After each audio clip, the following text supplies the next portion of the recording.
Break બાદ આપનું સ્વાગત। આજે દેશભરમાં હનુમાન જન્મોત્સવની ઉજવણી કરવામાં આવી રહી છે। આજે ચૈત્રી પૂનમનો પર્વ છે। હનુમાનજીનો જન્મદિવસ તરીકે ઉજવવામાં આવે છે અને આ વખતે મહાયોગ એટલા માટે સર્જાયો છે કારણ કે શનિવાર જે હનુમાનજીને પ્રિય છે અને એમાં પણ આજે હનુમાન જન્મોત્સવનો પર્વ।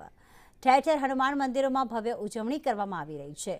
અમદાવાદ સહિત અનેક મંદિરોમાં ઉજવણી, કેમ્પ હનુમાન મંદિર સહિત અનેક મંદિરોમાં આ જન્મોત્સવની ઉજવણી થઈ રહી છે। તો કેટલાક વિસ્તારોમાં શોભાયાત્રાનું પણ આયોજન કરવામાં આવ્યું છે। હનુમાન મંદિરોમાં દર્શન કરવા માટે સવારથી જ ભક્તોનો જમાવડો જોવા મળી રહ્યો છે।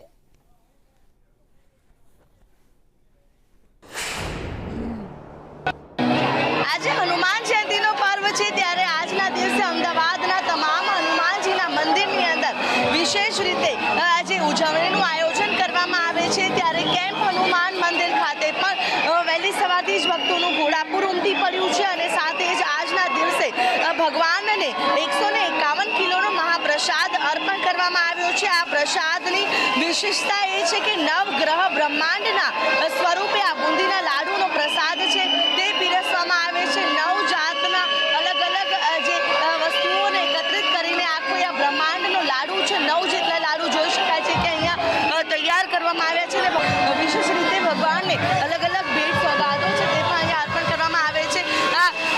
દર્શન કરવા આવ્યા છો, કેવી અનુભૂતિ આજે હનુમાન જન્મોત્સવ છે? સાક્ષાત ભગવાન આવ્યા હોય એવું લાગે છે આજે આપણા અહીંયા આગળ।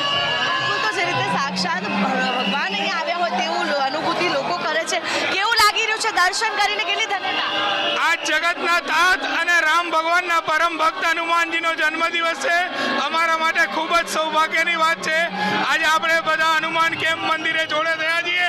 એ બદલ હનુમાન જન્મોત્સવની તમને બધાને ખૂબ ખૂબ શુભેચ્છાઓ। જય જય સિયારામ। બિલકુલ, તો જોઈ શકાય છે કે ભગવાનને હવે આજે જે ભગવાનનો જન્મોત્સવની ઉજવણીના ભાગરૂપે જે નવગ્રહોના જે લાડુ તૈયાર કરવામાં આવ્યા છે તેની પ્રસાદી છે તે